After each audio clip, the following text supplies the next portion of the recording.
Welcome everyone to the Society of Thoracic Surgeons Congenital Heart Surgery Database monthly webinar. Today is Tuesday, March the 16th. Thank you everyone for joining today. I hope you guys have had a good week thus far and a good weekend. Just real quick, today's agenda, the welcome and introductions. We'll have our quick STS update. We'll have our IQVIA update, and then we'll turn things over to you all for any of your questions and feedback. So again, please do submit your questions via the Q&A function. That does allow us to keep track of the questions, and we do use those for tracking purposes and to follow up with you after the calls if necessary. And also please do include, excuse me, I'm sorry, my animals are going crazy here. Also, please make sure your microphone is enabled if you do plan to use the raise hand function today. So again, just please be sure that microphone is enabled on your end, and we will mute you on this end when it's time for your questions. All right, let's go ahead and hop into our STS updates. The 2021 harvest schedule, as you're all aware, is posted on the STS website. There's the link for the schedule and harvest information. No news here, as you're all aware, the spring 2021 harvest close date is still to be determined. And again, we do, excuse me, urge you to please continue to use the open submission and continue to clean your data between now and the harvest close date. STS will, as always, we will give participants a very, very minimum of 2 weeks notice prior to harvest close date. Obviously, as per usual, we will give you all as much heads up as notice. We want to ensure that you all continue to have enough time to submit your data, get that data clean, and hopefully not cause any more added stress on you all. We know this is a difficult and a very stressful time for everyone. So, and just a reminder that the spring 2021 harvest does include procedure dates up through 12/31/2020. The training manual for March has been updated and is posted out on the website. We did have our core call last week, so if you did submit a question, we did tackle those questions last week. I am in the process of responding to clinical questions for CHSD and GTSD, so I will continue to send those responses out this afternoon after this call. So if you have not gotten a response for a question that you submitted, you will be getting a response this afternoon. Also, just a reminder, the primary procedure mismatch report, again, just a reminder to check that report overview in the IQVIA library for current functionality. And also a very important item to remember is that for anyone that I'm sure most of you are aware, but we do have some new data managers attend these calls periodically. The primary procedure assignment does occur on the DCRI side. So when that data goes over to analysis, DCRI assigns primary procedure on their end. IQVIA and the primary procedure mismatch report, obviously we're just telling you what should be the primary procedure based on the current rules and exceptions, and what and to give you an idea of what will be assigned in analysis. So again, just know that IQVIA does not change your data. Data is sent to DCRI as you have submitted it, and the final designation of primary procedure will occur on the DCRI side when the data is in analysis. Also, we are, as you're aware, we are working on the version 6.22 upgrade. We are currently reviewing the post-op section. We're slowly working our way through the complications section. We had a call last night, and it's we're getting there. It's a slow process, but we're getting there. The surgeon leaders are putting a lot of thought into this complications section. So we are definitely taking our time with that, and as with everything. And then next, after we finish up complications and the rest of the post-op section, we'll be moving on to the anesthesia portion with Dr. Wiener and Dr. Brown and his group. So again, just a reminder that we are working to have that go live scheduled for January 1st, 2022. We are very aware that the current training manual is not very user-friendly. So Carol and I and the core group are working to, excuse me, are working to provide a new and improved training manual for you all. Obviously, I know I've said this before, I've asked for feedback from you guys, things you would like to see in the new training manual format. Again, the core group will be working on the training manual. So again, please feel free to send me any feedback of things you would like to see in the training manual, what would be helpful. And again, we would love to have your ideas, because this training manual is for you, and we want to make it user friendly for you guys, and something that you all can work through efficiently and be extremely useful for you all. So again, please feel free to send that feedback to me directly at ljones@sts.org. All right, for our next, oh, and you know what? I don't even have this in presentation view. Goodness gracious. I'm so sorry, guys. All right, for our next STS update, we are actually in need of mentors. So if you have experience, please know that we need you. We have mentors that are waiting, mentees that are waiting for a mentor. I believe Addie does have a list of those mentees. So again, we really do encourage you, if you do have experience, please reach out to us at the link below, the sts.org website. I have the link there to please go apply for a mentor. And again, actually, I have asked Chastity she's one of the members of our core group. I know she is a mentor, and I have asked Chastity if she could provide some information about what all is involved being a mentor. So I'll turn things over to Chastity so she can chime in and give you all a little bit of insight of what's involved in being a mentor. So Chastity? Absolutely. Thank you, Leanne. If I could just plug a little bit about being an STS mentor, I think it's a give and take on both sides. And I would say that I have gained as much insight, information from mentees as I hope that the mentees are gaining from me. So I think it's a good process for everybody. But I wouldn't want it to sound like it's an overwhelming amount of time or any craziness that goes on.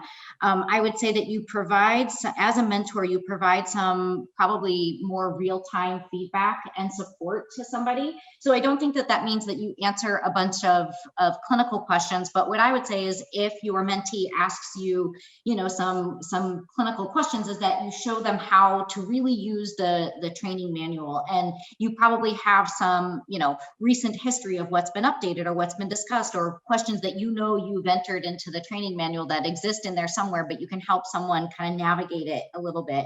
I would say if you're a new data manager and you get on this call, there's a lot of things that we have ongoing conversations about, or historic things that have gone on with the database, and new data managers have no context for how to process this, and probably aren't willing to, suddenly on this call go, wait a minute, step back, tell me what all this is about. And they're just taking it all in. So I think it's a nice place. Many of my mentees email me after these calls and say, can you give me a little bit of background on this and what it means to me? Is there anything I need to be doing differently or thinking of that I'm not? And I'm able to say, no, much of this is historic.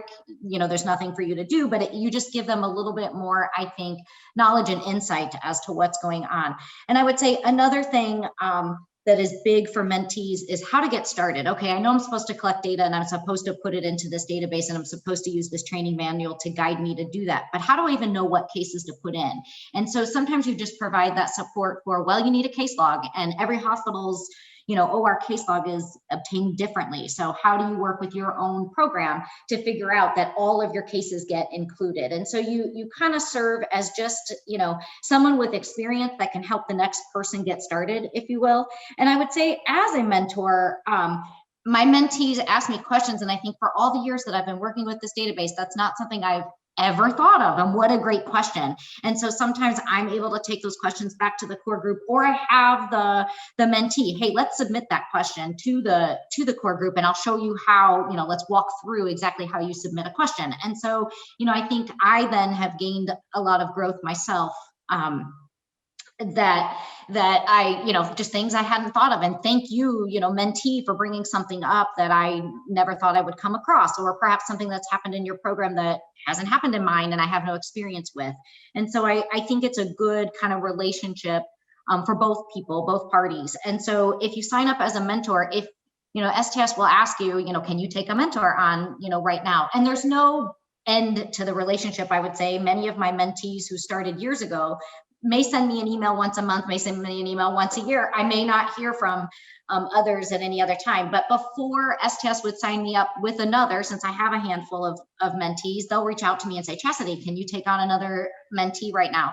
And, you know, if I happen to be incredibly busy or overwhelmed or too many things going on, I could say, hey, see if there's another mentor out there. Right now, I have too much going on. Hit me up again in a few months and I'll, you know, I can take on a new one. So I don't want you to think that if you sign up to be a mentor that we're going to throw 20 new data managers at you and tell you to, you know, please get all these people started and be successful. So it doesn't work like that. You know, you can email STS and just say, I'm happy to take on a mentee, you know, one mentee right now to get started. And I think it's a great place to start. I think it's something you can put on your CV, that it's kind of some growth in the database and growth in your role in your own institution. You're providing some education. And so for me, it's pretty exciting. And I think it gives me good growth. So if you have any questions about being a mentor and perhaps you're on the fence about it, you're welcome to contact any one of the core group members to get more information or other people's insights. I know all of us on the core group have served as mentors at one time or another or continue to be.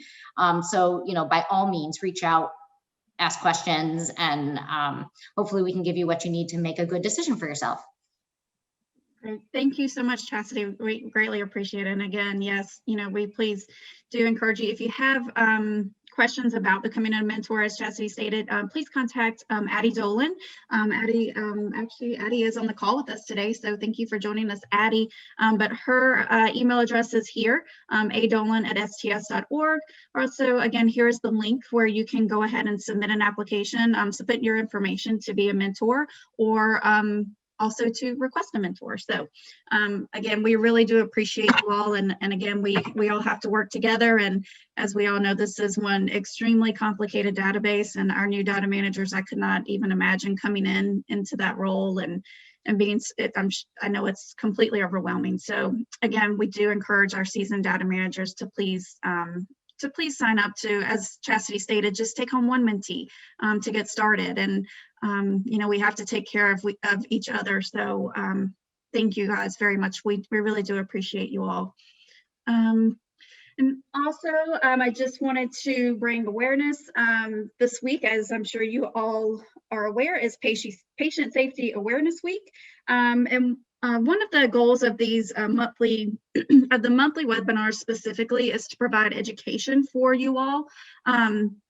So I am reaching out to you all to share, if you would like to highlight any quality improvement initiative that you all have implemented at your hospital, please feel free to reach out to me directly so we can discuss. I would love to have you all participate. You know, you all from the data manager community, you all participate in one of these monthly webinars. It's not just, you know, Carol, STS, core group members. We would love to hear from you. What's working at your facility? What, you know, quality improvement program initiative that you've implemented, something that you think would be extremely beneficial to other hospitals. You know, we have to collaborate to continue to improve our outcomes and work for and improve our patient safety. So again, please reach out to me. Again, I would love to have you all participate in some monthly webinars and highlight what you guys are doing. So we would love to have you on. Also, I wanted to reach out to you to see, you know, please provide any suggestions for me that you would like to see in these monthly webinars. We do have a couple of topics that we were talking about before the call. We know renal failure is big for you all. That's causing a lot of confusion, a lot of questions, and actually we did discuss that on our upgrade call last night. So I'm going to talk to the core group members, and for our next call, our user group call, we're going to hopefully provide some sort of clarification. I think we did get some clear direction from the surgeon leaders last night on what they expect and how to code that renal failure. So we'll be bringing that to our user group call next week and hopefully provide further clarification. Also, we would like to provide further education on OpType. Let's see what else we are looking at. Also looking at assigning primary procedure. As we all know, that's a huge question that we get a lot, designing primary procedure, and how does the stat score play into that? So we're just looking at lots of different topics to help everyone. I know this benefits new data managers. It could benefit data managers that have been around a while. So again, please feel free to send me any ideas that you would like to hear for education, so we can work with the surgeon leaders and have you all on. So again, please reach out to me so we can provide the education that you all specifically need and want. That is all that I have in terms of the STS updates. I know IQVIA has a few updates, so I'm going to turn things over to Joe. So with that, I'll let Joe take over. Thanks.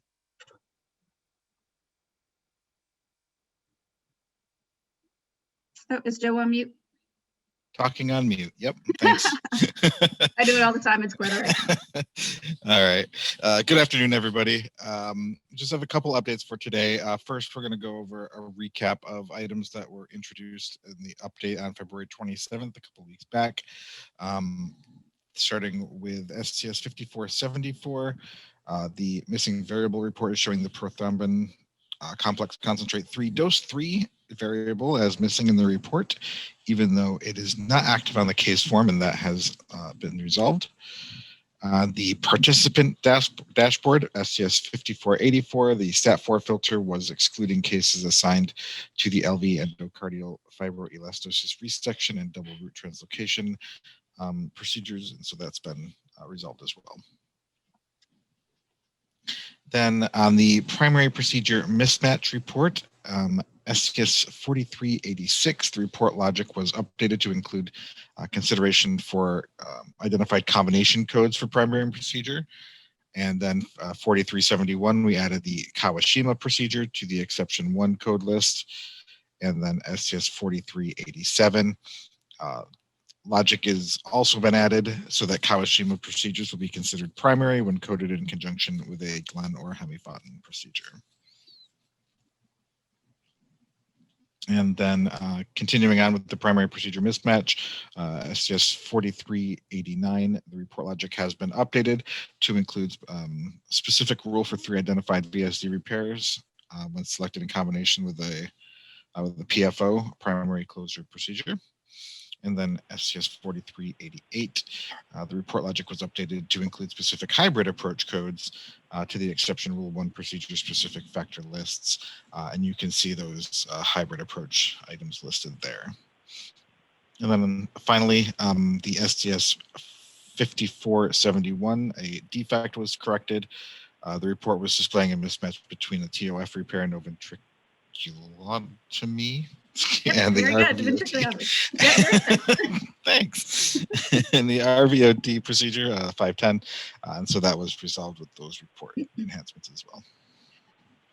All right, and then a couple items coming later this month on March 27th for the primary procedure mismatch report STS 6168. The rule consideration right now is incorrect, where the combo procedure is being incorrectly assigned as the primary. And so specifically the report is displaying the STS primary procedure as the combination code 2110, where it should display code 1180.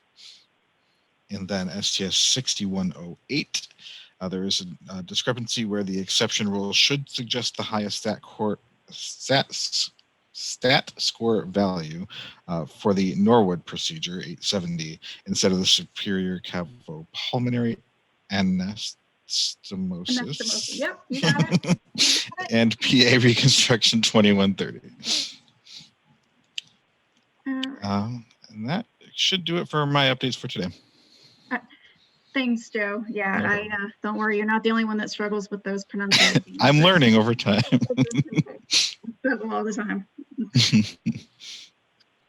And I think that's all we have from the IQVIA side. And again, any tickets currently under review, IQVIA is following up with those. And with that, let's see here.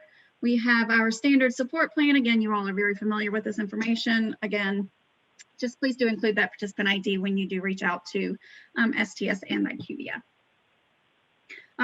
List of resources available to you all on the STS website. as well as the STS tech support email and phone support number. Again, here is my contact information if you all do need to reach out to me directly. I do have several emails in my inbox. My inbox has been blowing up over the last couple of weeks. So thank you all for being patient with me, and trust me, I will be getting back to you. I'm taking them one email at a time. So thank you guys very much for your patience. If you have any database operational questions, of course, feel free to reach out to us at stsdb@sts.org. If you have any questions specifically regarding your contracts, Schedule A's, Schedule B's, anything like that, just reach out to us at stsdb@sts.org.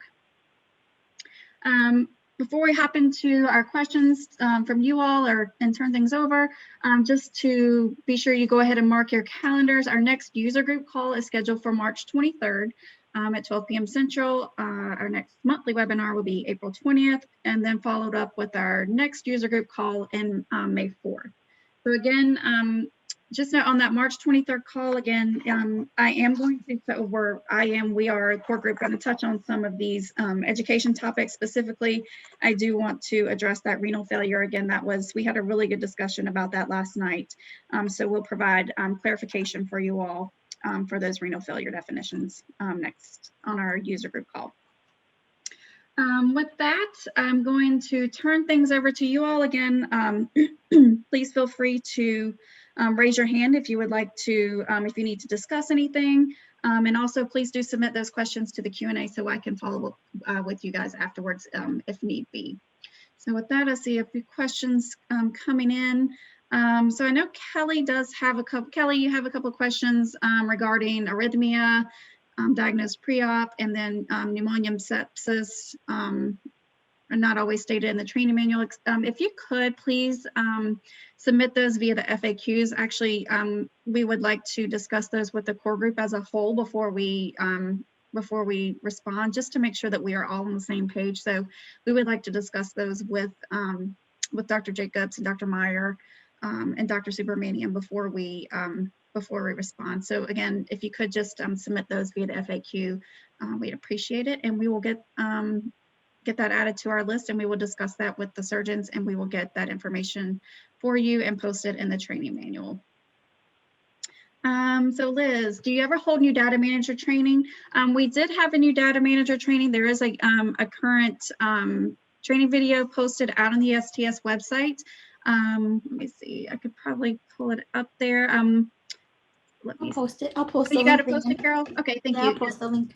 Yeah, Carol will post the link in the chat box. So we do have a new data manager training webinar that was hosted by Chastity and Leslie, some of our core group members.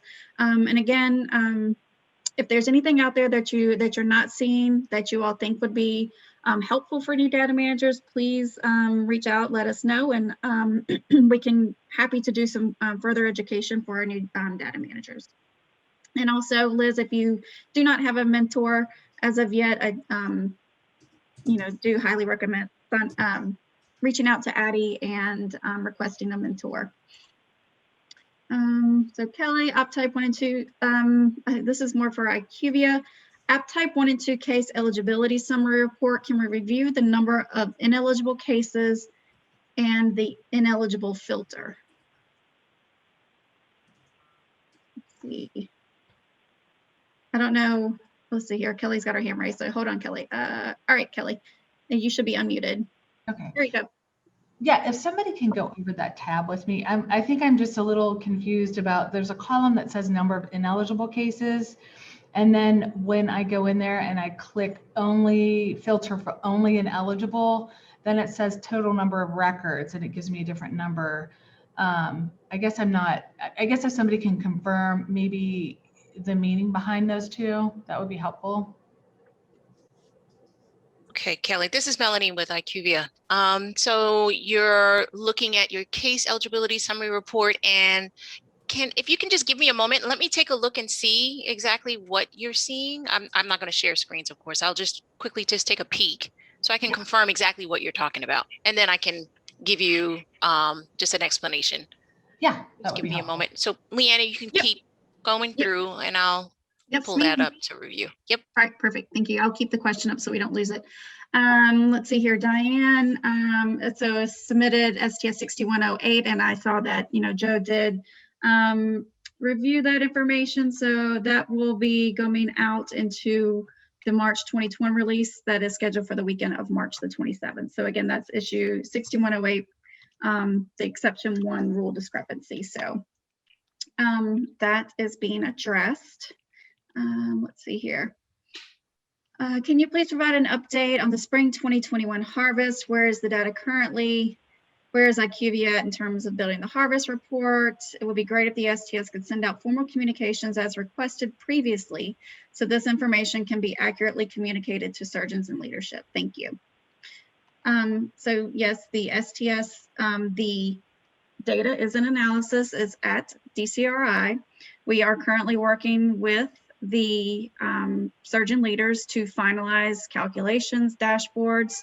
There's a lot of work going on behind the scenes with both DCRI and IQVIA and STS also.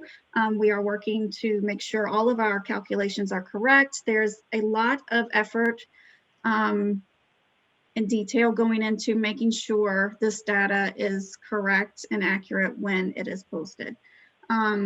Right now we are, I think, Carol, do you know the time frame we're looking for the 2020 data? I know STS, we don't have specific dates, and the task force, we do keep the task force up to date on current situations, where things stand. They do get progress reports. Liam, this is Carol. I think the last progress report we had was this morning. Okay. And it was that it was provided by IQVIA just as they were going to check. We were all going to check further with DCRI on it. But the last update is that DCRI has the data, and we weren't sure yet if it had been if it had gone into analysis or if it was going into analysis. But it should be going into analysis if it hasn't very, very soon. So I think we'll know more on our DCRI call this week with them. Right. Perfect. Yeah. Yeah. Thank you, Carol. But yeah, we're all working very hard to get that data available and ready for you all. So, and once we have more concrete information, STS leadership will share that information with our surgeons. So we will provide information as it's available. I'm curious about these updates. They are more confusing to me than helpful because I have no idea what he is talking about. Liz, I assume you're referring to these updates in the slide, these STS 6168, 6108. If you'd like, you could reach out to me directly, Liz, and we can take some time offline to explain. I can take some time offline to walk through these with you if you would like. So please reach out to me directly. Can you please email upcoming user group calls as calendar attachments? Carol, I know our emails are sent out by STS marketing. I know we've had requests to do this before, but this is something we would need to discuss with marketing to see if it's doable. Yeah, we can certainly ask marketing. I think we can certainly ask them. I can't remember what they had said before, why we couldn't do that, but we can ask them again. Yep, thank you. Let's see here from when updates are posted to the notification section in IQVIA, can an automated email go out to data managers letting us know that new updates were implemented and posted? So I can respond to that. Go ahead, Mel. Yeah, so currently we have had that request come in from other registries, and I believe that is an enhancement that we're looking into, but it's currently not available.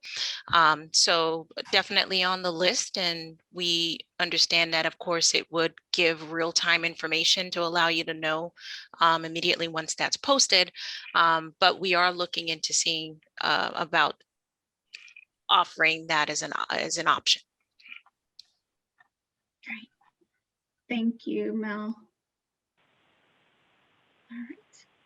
Let's see. Nicole, yep, calendar attachments. Again, we will check with marketing to see if that can be done. And again, if they said it's not doable, well, I'll find out and I'll update you all on our next call. But I can't remember off the top of my head the specific reason or if it is doable. So again, we'll follow up with with IQVIA, with marketing. Sorry about that.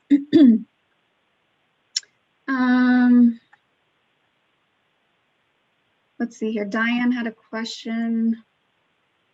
It's regarding one of our March FAQs, Chastity. I don't know if Chastity, Jana, I don't know if you want to take a look at that.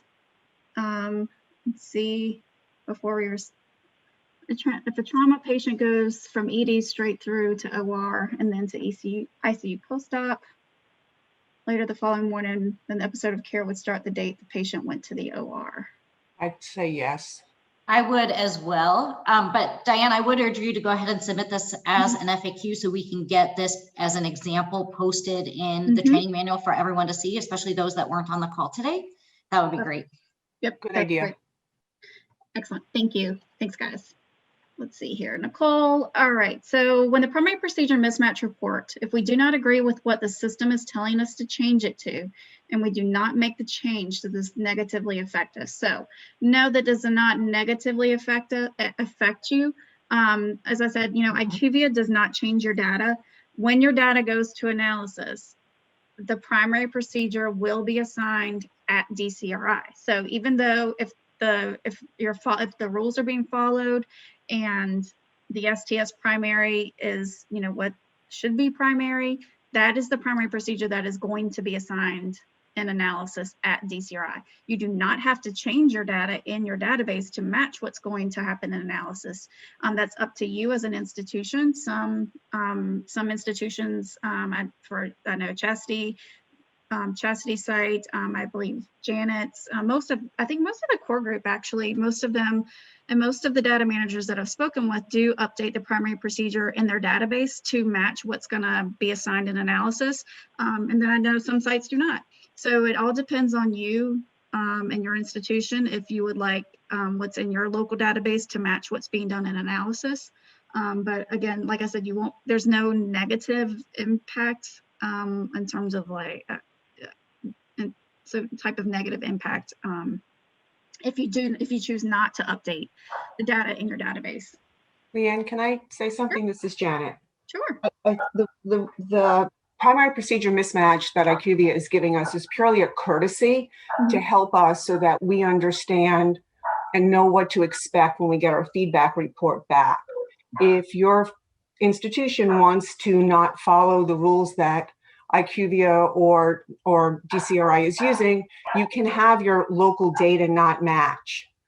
The downside to that is if you're running reports regularly before you get a feedback report, specifically right now, because we don't have one, I would like that information to as closely match what's going to be in my feedback report so my physicians and my team know what to expect so that both my local data matches my feedback report. So my mortality is correct and my denominators for my different categories are correct. So this is purely a courtesy by IQVIA to do this for us, to help us clean up our local data and help us utilize it better locally. Does that help? Oh, yes. That's great, Jeanette. That's Janet. great. Thank you so much. Let's see. Hey, Yes. Leanne, can I just show real quick? Beth pointed out that there actually is the add your calendar thing Oh, on yeah, the sure. invitation. So do you mind if I share my screen real No, quick? go ahead. Okay. Just so folks see it there. And thank you, Beth, for reminding. Marketing must have gotten it in there for us. So yeah. this is the invitation that's sent out, and it's down here to add to your calendar for. So I think when you click it, it opens up. I don't know where it went on my screen, but there it is. So just showing y'all that it's there. Perfect. Okay. Awesome. Thank you. You could share again. Thank you. Yep. No And thanks, problem. Beth. Thanks, Beth. All right. Our next question from a call. The default for op type 1 and 2 case eligibility summary is with no filter for an ineligible or eligible, which is misleading. Can you please update the default? I know Melanie's looking into this, so we'll get back to that here in just a second. And from Robbie, can you summarize what is meant by type 1 and type 2 cases? I don't know if Janet or Chastity want to explain op type, the difference between op type and 1 and 2. You guys could do it a lot more clearly than I can. Oh, Uptype no, 1 and 2. absolutely not. Optype 1 and 2 actually represent the codes for them in the database. And so Optype 1 is a CPB cardiovascular case, and Optype 2 is a no CPB cardiovascular case. And so sometimes writing that out or saying all that is wordy. And so we've probably gotten into the habit of saying Optype 1 and Optype 2 because then it's just easily more succinct on the screen and when we're referring to it. And so it's really just behind the scenes. Optype 1 is CPB, Optype 2 is no CPB cardiovascular, Optype 3, 4, 5, and 6 all have their own, I think ECMO is Optype 5, thoracic is Optype 6, things like that. And so when you think about your case eligibility, you're looking at the analysis cases, and analysis optypes are Optype 1 and 2 or no CPB cardiovascular or CPB cardiovascular. And so does that make sense? Or Janet, you want to add anything? No, that's just the cases that are analyzed are 1 and 2. So that would be your focus when you're trying to clean stuff up, or your priority. And so you can filter by 1 and 2, or you can look at all of them. Right. That's very important. Thank you for saying that, Janet. That's one of the things that I've always, recommended, or how I suggested people tackle your data cleanup efforts. Focus with those Optype 1 and 2, because those are our report, included in the report, and focus on those risk model variables. And then after that, risk model and mortality variables. That's how I've always suggested how the data managers begin their data cleanup with their data quality reports, because that is, as we are all aware, those data quality reports can be extremely overwhelming. So thank you for that recommendation, Janet. Let's see here. You're welcome, Robbie. So when are the new stat scores going to take effect? And Trish, I think you're referring to Dr. Jacobs' paper, actually, that may have been just released. I know, Janet, we were discussing that prior to the start of this call. I do not have an answer for that off the top of my head right now. We need to have an internal discussion. I would need to get confirmation with the task force. That would have to be a surgeon leadership decision of when those new stat scores would take effect. I don't know if anyone had anything else to add on that. All right. Excuse me, Melanie, did you have any update for Kelly or McCall on their questions about this eligibility summary? For Kelly's, I need to actually, Kelly, if you can ping me your information in the chat so I can reach out to you. I'm just seeing something in regards to a couple of these cases in 2020. Okay. So I think just because we're going into your data that I would not want to discuss this on this call, but if we can talk today and discuss that. From a call, let me see, eligibility summary, no filter for, I think she had put in an enhancement regarding that from a call. I'm hearing feedback. Somebody might want to go on mute. Okay. Okay. I think it's Dr. Meyer. Hold on, I'll put him on mute. Okay, I muted Dr. Meyer. Yeah, and I think from a call, I think you had raised this before, and I think your scenario, we had discussed that also, but let me go back and see, there was a specific reason, and I know that's an enhancement, and it may also relate to Kelly's question also, but I can follow up with both of you. But McCall, I think we already did a follow-up to discuss this for you, but again, I'll just send a message just to make sure we're on the same page and we have your enhancement request in as it should be. Okay, so that will be today. And Kelly, again, if you can just put your info in and I'll reach out to you today. Great, thanks, Mel. All right, Nancy, what is the link to Dr. Jacobs' paper? Oh, Kelly, did you have your hand? I think I unmuted you, Kelly. If you had a question, I just saw your hand up. I apologize. Okay, it's like you're muted. Okay, I assume that was, I don't know if you have any other questions, but Nancy, I can email you the link to Dr. Jacobs' paper, or if someone has it handy, they could put it in the chat. It's in my email right now, to be honest. So, Leanne? yeah. It's Kelly. Can you hear me? Yes. Yes. Go ahead, Kelly. So this is actually back to that OP type 1 and 2 case eligibility summary report that Melanie was talking about. I actually just needed some clarification, not to, specific to my data, but to the functionality of the report. So I was just hoping that maybe she could walk through that. I think I'm just a little confused about the number of eligible cases column, and then when you do the filter, it changes the number of records. I think it's just a little confusing, and some clarity would help. Okay. All right. Does So that make sense, Melody? I'm sorry. it makes sense. I'm just seeing, and I'm wondering if this is adding, but I just wanted to make sure that what I'm seeing is correct. And it looks like it's related to the 2020 cases. So, but I will give an overview in regards to, and I just see if I can pull up a different site. Give me a moment. Okay. While you're doing that, Mel, I'm going to answer Nancy's, Yeah. one of go Nancy's ahead. questions. Will the new report have more drill down on outcomes besides the top 9 procedures? So I assume you're talking about the benchmark procedures, Nancy. The new report will have drill down capability. And it's going to look a lot like the reporting dashboards will include the lesion specific reports. It'll include table 1, most of all those tables that you guys are used to seeing within the original feedback report.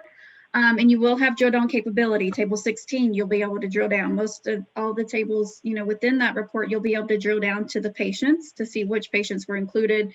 Table 16, which patients were included in that analysis.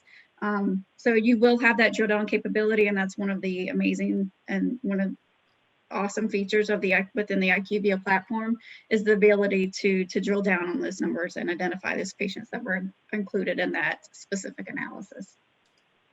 And I'm not sure I understand the other question. What do you suggest we use for report until we get one? What do you suggest we use for report until we get one? Length of stay, I assume. For example, length of stay. I don't know, Chastity or Janet, do you guys have any? I mean, we're just using the old benchmarks right now and comparing them to our current data. The length of stay, the post-op length of stay doesn't seem to move that much. So Right. That's what we're doing as well. Okay, great, thank you. Okay, I don't have any additional questions. I don't see any hand raised. So Melanie, whenever you're ready, we can feel free to share your screen.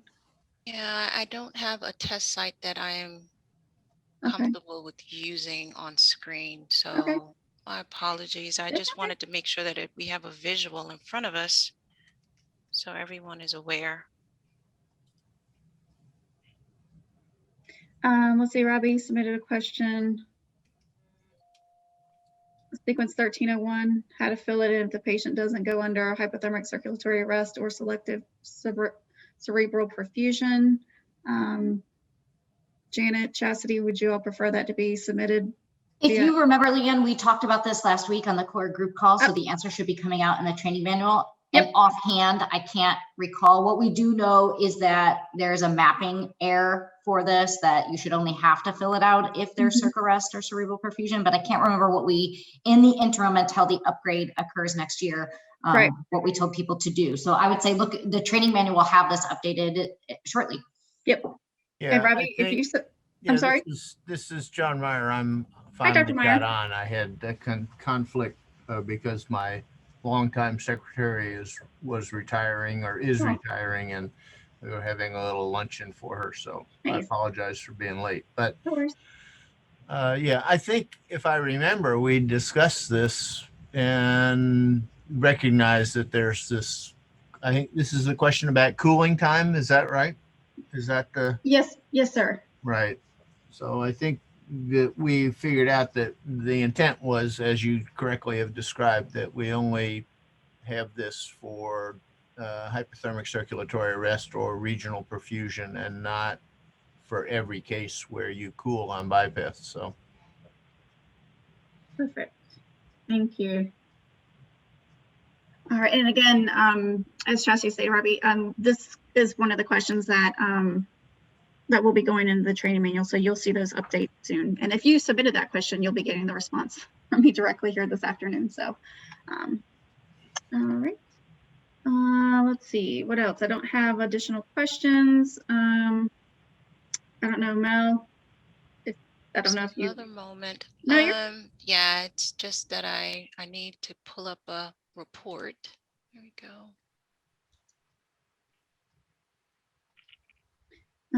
Dr. Meyer, did you have any updates that you wanted to provide while we were on this call with the data managers? No, only that we're, we're slugging our way through the data collection form and trying to get rid of stuff that we don't think anybody has used or will use, that to try to follow the precedent that's already been set on the adult cardiac database about eliminating, data entry that doesn't contribute anything. So we're definitely actively involved in that process, and we're trying to make it more logical. And fortunately, Leslie and Chastity and have been joining all of those calls, and they can tell us where the pain points are for the data managers, and how we can make it either easier, or if the data is not useful or relevant, to just ditch it. And it's particularly useful to hear what takes digging through pages and pages of hospital records, electronic or paper, to find one bit of information. If we're not going to use that bit of information, we're going to not include that anymore.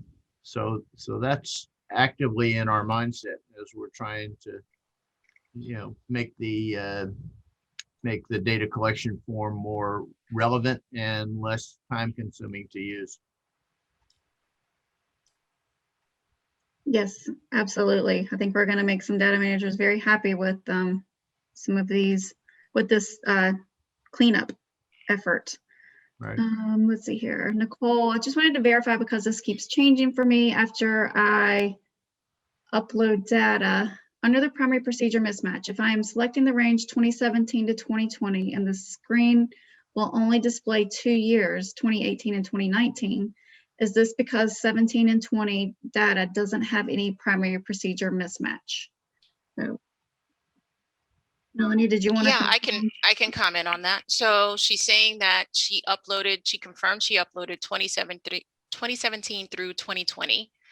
And currently when she reviews the report, she only sees 2 surgery years appear within that time frame.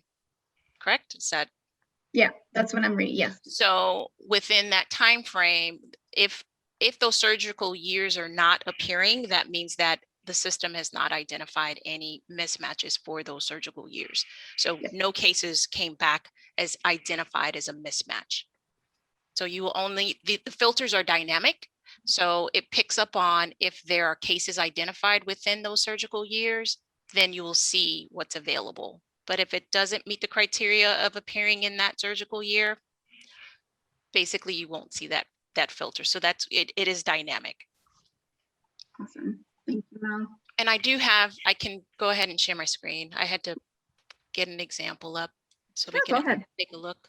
All right, one moment.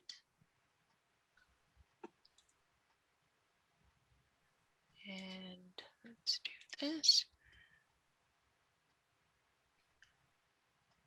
Okay. Is the screen up? Yes, ma'am.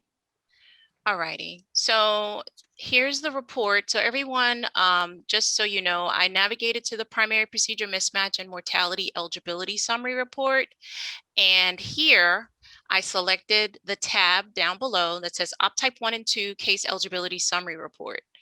And by default, you will see, again, it's going to pick up, depending on the time frame that I selected, if I have cases that meet the criteria. So in this instance, for this report, I only have cases that are for 2018 and 2019. Okay, so I may have selected 2017, but in this instance, I actually do not have cases related to 2017 in the database for this site. So you'll see the surgery years appear. You'll see the patient IDs that also have been identified within those surgical years. And then here's the filter that's being questioned: ineligible or eligible. And so eligible basically is letting you know that these cases have met all eligibility criteria of having all of those items entered. So these are ready to go. These are eligible to go into analysis. They're not missing any of the fields that are listed here. Okay. And then you have ineligible. So I'm just going to deselect eligible, and you'll see that I have ineligible cases that are appearing. And for the respective column for 30-day status, you'll see that there's an X that basically lets me know automatically that this field is missing. Now, there is other criteria that the report is looking at where it is required for us to have, and I'm just going to point out primary diagnosis and primary procedure. So if there are records that are missing, which there shouldn't be coming in the door, we did escalate the validations on records coming into the database to make sure that the primary diagnosis and primary procedure has been entered. Okay, so I also want to point those out. But if by chance, if these came in during a scenario where this was at an error severity, and I believe this happened in the latter part of last year. So if you have records that may have been updated or uploaded that potentially could be sitting at a status of this primary diagnosis and primary procedure, it was uploaded prior to the severity being enhanced to critical, then that also could be a factor that is basically having that case sit in an ineligible state. And unfortunately, we don't have a column for that. So that, and I'm not sure if that's what you're seeing, Kelly. That's why I said with your data, I need to take a little bit further look, because the cases that are showing up for you, they're sitting in ineligible, but you're not getting an indicator for which field. And I am thinking, just quickly glancing, it may be related to one of these fields, but I'm not 100% sure. The 27 and the 21 are at the top. These here, Right. yeah. So 27 records, and then you have ineligible cases. There were 21 identified in So- the ineligible. And again, this total count can also be related to, and that's what I have to look at to see whether or not is it the primary diagnosis or procedure. We just have to take a further look. But another thing we're going to do with this report is add these additional columns so we have that visibility. So I think that's where I'm confused, is the number, when you filter out number of ineligible cases, the total number of records, it says 27, and then it says number ineligible is 21. In my mind, I would think that should match. It's just a little confusing, I think. Okay. To have that extra column in there as well, number of ineligible cases. It just seems a little confusing to me. Okay. And I believe, again, this is another thing that McCall also had raised, and we are looking at making sure that we can make this clearer, right, to make sure that this is understood. But I think in your instance, with what I just quickly looked at, there is within the 2020 cases, I just didn't get to look further. I am wondering if you're also being impacted with the primary diagnosis, primary procedure. And of course, those columns are not here to give you that visibility also, but I'm not 100% sure. I'll do a little deeper dive, but when I looked at my data, the number of ineligible cases, before I put any filters on, it said 0. And then when I hit ineligible, it said 15 cases were ineligible. So it just seems a little confusing, that's all. It just said total number of records. In that column, it came up 15, and it still showed 0 in the number of ineligible cases, even though I put on the ineligible filter. And we can take a look further. We can take a look further and just to see what exactly is happening. But I know that there is, of course, again, just visibility with some of the those in particular that I'm calling out, where we don't have an associated column, not seeing that also adds to the confusion. So Yeah. we are looking at trying to make sure that it's aligning and it's clear to what's happening with the counts. Okay. Yeah, I'll just do a little deeper dive into my local data to see what that looks like. Thank you for going over that. Thanks, Okay. Kelly. Thanks. Mel, we've got a few more hands up, so hold on, Mel. Don't go away. No, that's okay. Let's see here. I think McCall had her hand raised next. McCall? Yeah, hi. So thank you, Melanie, for Hi, McCall. going over it. But when I log into the type 1 and 2 case eligibility, I have the 2 filters on the left unchecked. So when I log in, I actually see nothing there. And just, until yesterday, I thought I don't have any issues. Right, exactly. That's what I see when I log into this report. Yeah, no, that's not working as expected. It does default, and I'll redo it again. It does default with these 2 selected. So if Not on you're my saying end. you're not, Right. yeah, if you're saying you're not experiencing that, because I unchecked these manually. I just did that. So by default it did. And let me just, here, I'll rerun. Let's see if I just change. Let's just change this. Let's just rerun it and see. So I was really happy that I don't have any issues, but then I just played with the filters and I realized that actually I do have issues. So, Okay.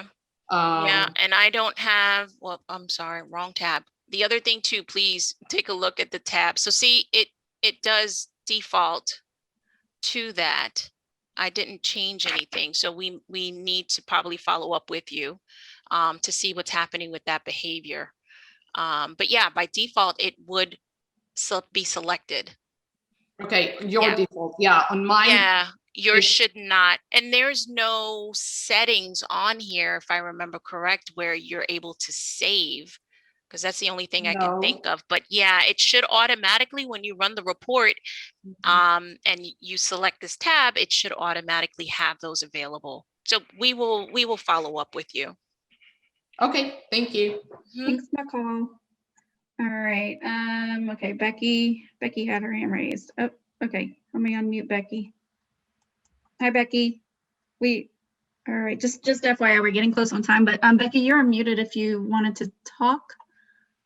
So you had your hand raised. Oh. So sorry, I did not mean to raise my hand. It's okay, Becky. All right. Thank you. So hi, Becky. We'll say hi anyway. Yeah, hi, Becky. All right. Let's see here. Who else has their hand raised? I had one more, Nancy. I'm trying to unmute Nancy, but Nancy, it won't unmute. Are you unmuted, Nancy? Nancy, go ahead.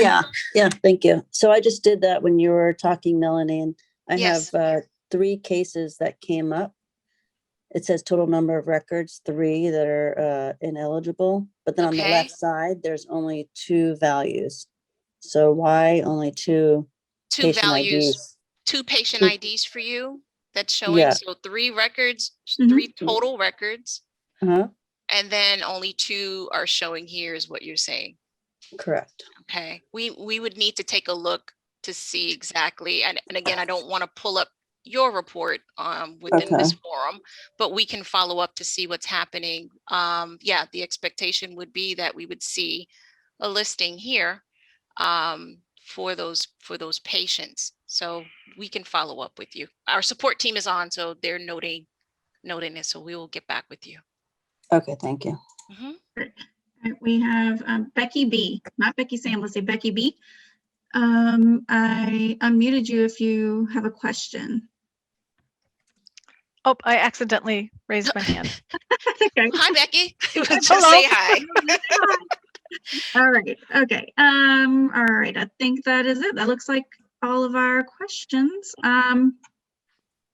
Let's see, Sam. Okay, just real quick, we'll just tackle this last one because I know we're just after time. Sam, the current inpatients show in the total number, but not the ineligible, but are included in the ineligible filter. Okay. I'm gonna have to go back and reread that. Okay. Yeah, the current inpatients show in the total number, but not the ineligible, but are included in the ineligible filter. So inpatient, is he talking about this? Yeah. Because they are excluded. That's the, all right. So Yep. that's, yes, Sam, thank you for raising that, because that rule, it's this, that's exactly it. And I've been in so many different reports these days. So what's happening is this column is displaying the total, meaning it's also including patients who are still inpatient, still in the hospital. This total, the number of ineligible removes, that's here. It removes those cases. So there will be a difference in the total count of what you're seeing in this column versus this column. It is actually this bullet point right here. Does that make sense to everyone? Thank you, Sam, for bringing. I completely was like, I am all over in different reports at the moment. That's okay. Right, that's okay. But does that help answer? Because I think that actually goes right back to what Kelly was asking. Yep, I agree. Okay, one last question as we are currently over.